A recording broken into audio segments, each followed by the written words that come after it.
नमस्कार दोस्तों, स्वागत है एक नए वीडियो में। आज के वीडियो में हम लेकर आए बायोलॉजी का इम्पोर्टेंट टॉपिक डाइजेस्टिव सिस्टम, पाचन तंत्र। यह एक हैंड रिटन नोट्स का वीडियो है, काफी इम्पोर्टेंट है, आने वाले एग्जाम में फायदा करेगा।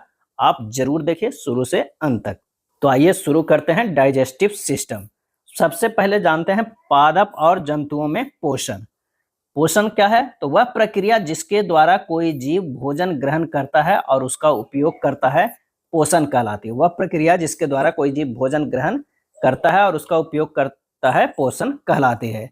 पोषक तत्व कौन कौन है? तो वे पदार्थ जो जीवों को पोषण प्रदान करते हैं, पोषक तत्व कहलाते हैं। पोषक तत्व वे पदार्थ जो जीवों को पोषण प्रदान करते हैं, पोषक तत्व कहलाते हैं।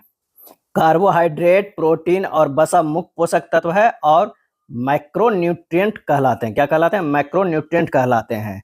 खनिजों और विटामिन की कम मात्रा में आवश्यकता होती है और इसलिए इन्हें सूक्ष्म पोषक तत्व कहा जाता है। क्या है? सूक्ष्म पोषक तत्व। एक जो होता है वो माइक्रो होता है, एक जो होता है वो मैक्रो है। क्या है? ये मैक्रोन्यूट्रिएंट है, ये माइक्रोन्यूट्रिएंट है। चलिए नेक्स्ट देखते हैं। नेक्स्ट जो है क्या है कि पोषण के तरीके क्या है? तो ये दो प्रकार के होते हैं। एक तो होते हैं स्वपोषी पोषण, एक होते हैं विषमपोषी पोषण। पोषण के तरीके स्वपोषी और विषमपोषी होते हैं। स्वपोषी पोषण में पोषण की वह विधि जिसमें जीव अपना भोजन स्वयं तैयार करता है, स्वपोषी पोषण कहलाता है। वह विधि जिसमें जीव अपना भोजन स्वयं तैयार करता है, स्वपोषी पोषण कहलाता है। उदाहरण हरित पादप और नील हरित शैवाल पोषण की स्वपोषी विधि का अनुसरण जो है वो करते हैं। पादपों में पोषण, हरे पादप अपना भोजन स्वयं बनाते हैं। वे सूर्य के प्रकाश की उपस्थिति में भोजन बनाते हैं। सूर्य का प्रकाश ऊर्जा प्रदान करता है। कार्बन डाइऑक्साइड और जल जो है कच्चे माल हैं और क्लोरोप्लास्ट वह स्थान है जहां भोजन बनता है। कोशिका का रसोई घर कौन कहलाता है? क्लोरोप्लास्ट। कोशिका का रसोई घर जो है क्लोरोप्लास्ट कहलाता है। प्रकाश संश्लेषण, फोटोसिंथेसिस। प्रकाश संश्लेषण की पूरी प्रक्रिया को निम्नलिखित समीकरण द्वारा दिखाया जाता है। देखिए समीकरण को याद रख लीजिए। 6CO2 + 12H2O। 6CO2 carbon dioxide हुआ और 12H2 ये वाटर हुआ। सन्स एनर्जी क्लोरोफिल मिलके ये शुगर बनाता है, C6H12O6 plus C6H2O water plus 6O2 हो गया। ये ग्लूकोज हुआ C6H12O6 और 6H2O वाटर प्लस 6O2 ये ऑक्सीजन का निष्कासित करता है। प्रकाश संश्लेषण का स्थान है पत्ती में क्लोरोप्लास्ट, क्लोरोप्लास्ट में क्लोरोफिल हरा वर्णक होता है। अब एक विषमपोषी था, तो विषमपोषी पोषण, पोषण की वह विधि जिसमें एक जीव से भोजन ग्रहण करता है, विषमपोषी पोषण कहलाता है। हरित पादप और नील हरित शैवाल के अलावा अन्य जीव पोषण के विषमपोषी प्रकार का अनुसरण करते हैं। इसे भी 3 प्रकार से विभाजित किया गया। क्या है? 3 प्रकार से विभाजित किया गया है विषमपोषी पोषण को। एक मृतोपजीवी पोषण। मृतोपजीवी पोषण में जीव भोजन पर पाचक रसों का स्राव करता है। एक प्राणिसम पोषण। प्राणिसम पोषण में पाचन जीव के शरीर के अंदर होता है, यानी भोजन ग्रहण करने के बाद अधिकांश जानवर पोषण के इस तरीकों को अपनाते हैं। अधिकांश जानवर जो है पोषण के इस तरीकों को अपनाते हैं। एक जो है वो क्या है?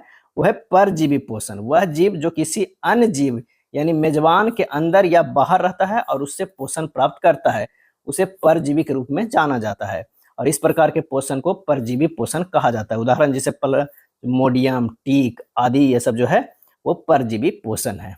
प्राणिसम पोषण के चरण अंतर्ग्रहण और पाचन।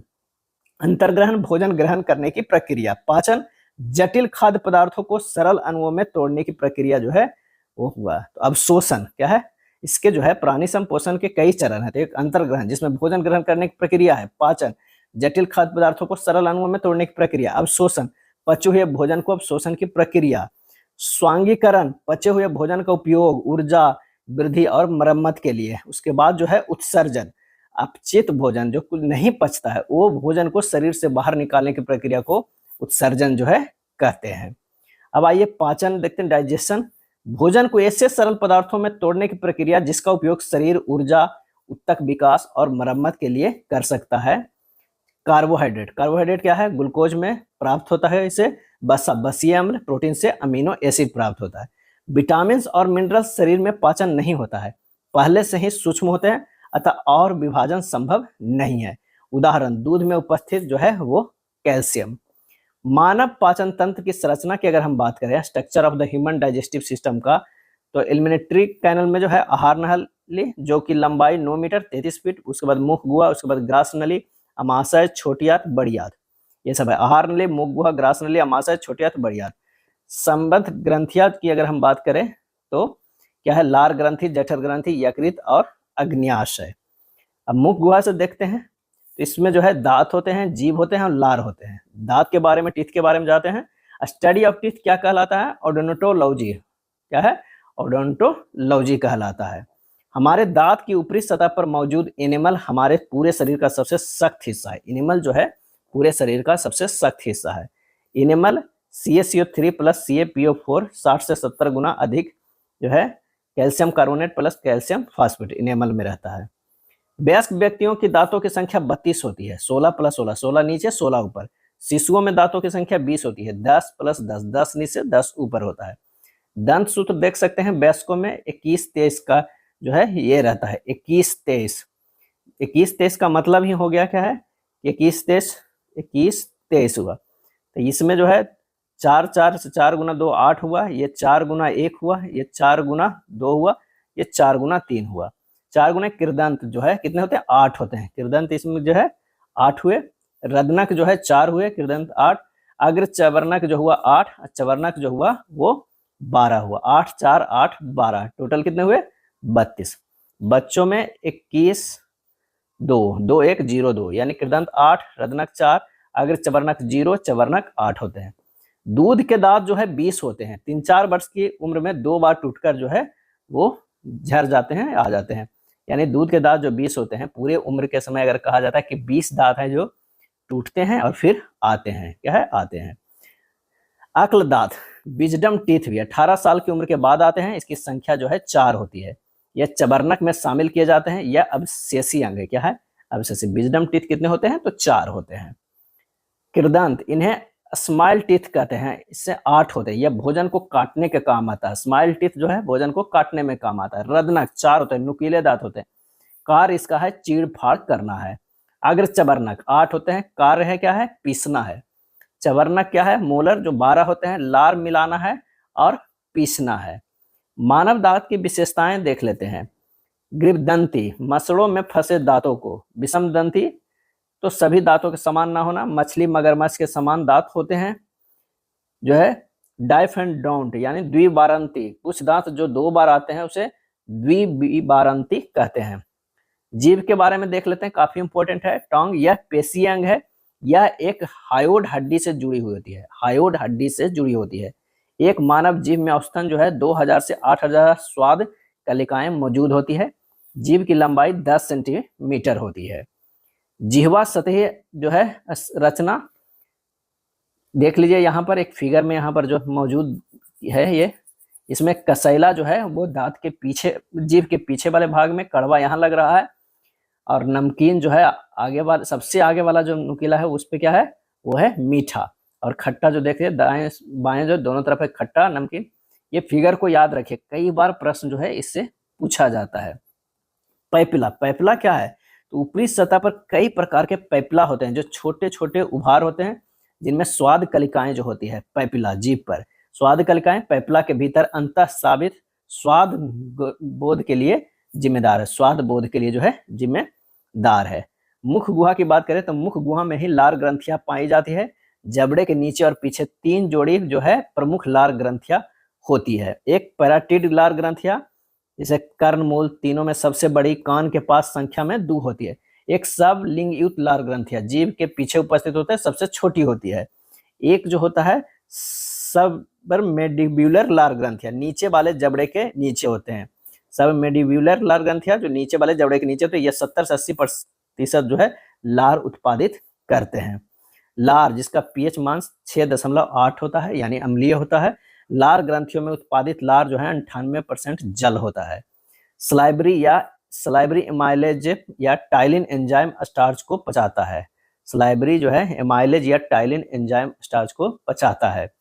स्टार्च सलिवरी एमाइलेज माल्टोज में तोड़ता है।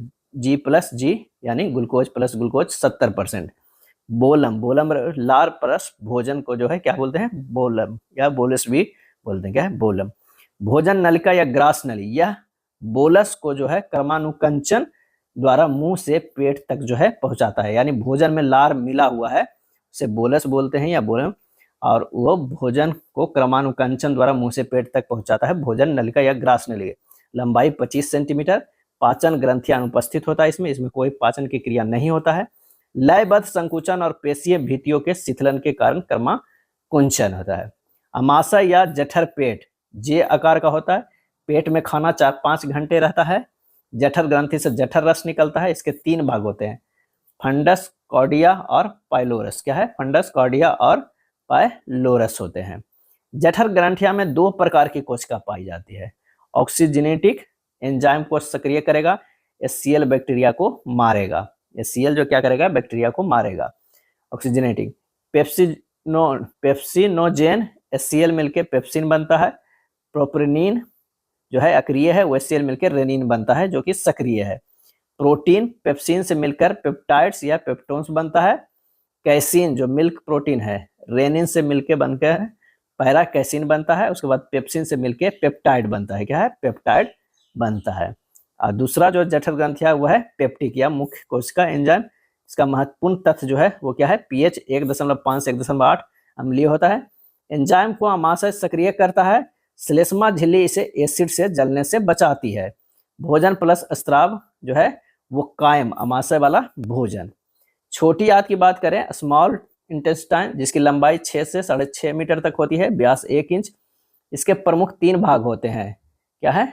3 भाग जो है इसके होते हैं। यहाँ पर लिखा हुआ ड्यूडिनम है, जेजुनम और इलियम। Duodenum, jejunum, ilium. भोजन का पूर्ण पाचन छोटी आंत में ही होता है। यकृत और अग्न्याशय अपना स्रवन छोटी आंत ड्यूडिनम में भेजता है। हिपेटोपेनक्रियाटिक डक्ट यकृत प्लस अग्न्याशय। आंत रस में माल्टोज ग्लूकोज प्लस ग्लूकोज में तोड़ देता है। सुक्रोज जो है ग्लूकोज प्लस फ्रुक्टोज में तोड़ता है। और लैक्टोज जो है ग्लूकोज प्लस ग्लैक्टोज में तोड़ता है। यकृत, लीवर के बारे में जानते हैं। यकृत की आंतरिक कोशिका को हिपेटिक कोशिका कहा जाता है, जिनमें पुनः निर्माण की सर्वाधिक क्षमता पाई जाती है। स्टडी ऑफ लीवर जो है हेपेटोलॉजी कहलाता है। यकृत हमारे शरीर का आंतरिक अंगों में सबसे भारी जो है 1.5 से 1.7 kg तक, और सबसे बड़ा अंग है। बाह्य अंगों में चमड़ी सबसे बड़ा अंग है। यकृत सबसे बड़ी जो है बहिस्रावित जो है ग्रंथि भी है। यकृत के कार्य की बात करें, फंक्शन ऑफ लीवर की, तो पीत रस का निर्माण करना, ग्लूकोज ग्लाइकोजन का जो है संग्रहण करना है। यह मानव शरीर का भंडार कक्ष है, स्टोर रूम कहलाता है। मानव शरीर का भंडार कक्ष। एडिपोज टिश्यू या बसीय ऊतक के रूप में वसा को संग्रहित करना। विटामिन ए, डी, ई व के का संग्रहण करता है कौन? वो है यकृत। अल्कोहल और ड्रग्स का चयापचय, शराब की अधिकता से लिवर सिरोसिस होता है। शराब की अधिकता से कौन सी बीमारी होती है? तो लिवर सिरोसिस। नोट, शराब का पाचन अमाशय, लेकिन जहरीले तत्व लिवर में जमा हो जाते हैं। विषाक्त तत्वों के प्रभाव को कम करने के लिए लिवर द्वारा डिटॉक्सिफिकेशन लिवर द्वारा किया जाता है। यानी आप समझिए कि शराब का पाचन अमाशय में होता है, लेकिन जो जहरीला तत्व होता है वो लिवर में जाकर जमा होता है। कफर कोशिकाएं, फैगोसाइटोसिस बराबर भंडारण कार्य। पीतरस, व्हील जूस, यह यकृत द्वारा उत्पादित होता है, जबकि जो है गॉल ब्लेडर में जमा हो जाता है। वसा का 95% पायसीकरण, बसीय अम्लों के छोटे टुकड़ों में टूटना पीतरस द्वारा होता है। निर्माण 600 से 700 ml, pH 7.9 से 8.5, ये क्षारीय होता है। रंग पीला होता है। वर्णक ब्लूबेरी, हरा वर्णक बिलीबेडिन। एंजाइम नहीं पाया जाता है। पित्ताशय में पीत रस संग्रहण होता है। अग्न्याशय, अग्न्याशय जो है मिश्रित ग्रंथि है, बहिर्स्थापित ग्रंथि है। रस एंजाइम भोजन के पाचन में जो है वो मदद करता है। अंतःस्थापित ग्रंथि हार्मोन रक्त शर्करा का नियंत्रण में सहायता होता है। संरचना पत्तीनुमा आकार। खोज लैंगरहैंस ने 2 हार्मोन्स इंसुलिन और ग्लूकागॉन से निकलता है। ग्लूकोज इंसुलिन से मिलता है, ग्लाइकोजन में बदलता है, रक्त शर्करा को बढ़ाने से रोकता है। ग्लाइकोजन ग्लूकागॉन से मिलकर ग्लूकोज बनाता है, रक्त शर्करा को गिरने से रोकता है। इन प्रक्रियाओं को हाइपरग्लाइमिया कहते हैं।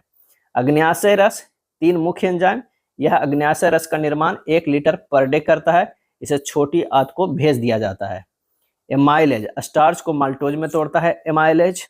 लाइपेज, लिपिड्स को बसीय अम्ल में तोड़ देता है। ट्रेप्सिन जो है प्रोटीन को पेप्टाइड्स में, उसके बाद अमीनो अम्ल में तोड़ता है। इसे पूर्ण पाचक रस कहते हैं। क्या है? इसे पूर्ण पाचक रस कहते हैं। अग्न्याशय कोशिकाएं alpha cell, beta cell, gamma cell और एफ सेल। अल्फा सेल से ग्लूकागोन, बीटा सेल से इंसुलिन निकलता है और ये सब मिलके एंडोक्राइन, उसके बाद जो है हार्मोन का। एफ सेल से बनता है एक्सो जो है एक्सोक्राइन, उसके बाद अग्न्याशय रस निकलता है। बड़ी आंत की लंबाई 1 से 1.5 मीटर, व्यास 3 इंच। इसके मुख्यतः 3 भाग होते हैं। सीकम बंद थैली जो है, ब्लाइंड सैक थैली जैसा आकार, इसमें जो है व्यस्तियत ऑर्गन फर्मीफॉर्म उपस्थित है। अब शेषी अंग जो है इसमें जो रहता है, इसके कौन? अपेंडिक्स। क्या है? अपेंडिक्स। कोलोन जो है पानी का अवशोषण छोटी आंत। अब बड़ी आंत। छोटी आंत कार्बोहाइड्रेट, प्रोटीन, वसा, खनिज में सोडियम, पोटेशियम, कैल्शियम को छोड़कर और विटामिन के को छोड़कर बाकी सबका अवशोषण होता है छोटी आंत में। जल, विटामिन के, खनिज, Na, calcium, medicine, caffeine, nicotine, सड़ा कार्बोहाइड्रेट भी, अंडा, जलेबी, अल्कोहल, ये सभी में अवशोषण होता है। मलाशय, मल का कुछ समय तक संग्रहण और फिर गुदा से निकास होता है। पाचन तंत्र की बीमारियां जो है, पीलिया संकेत आंखों व चमड़ी का पीलापन लगेगा, आंखों व चमड़ी में जो है पीलापन दिखने लगेगा। कारण जो है बिलुबिरिन का अतिस्राव, बिलुबिरिन जो है बहुत निकलने लगता है तो पीलिया रोग हो जाता है।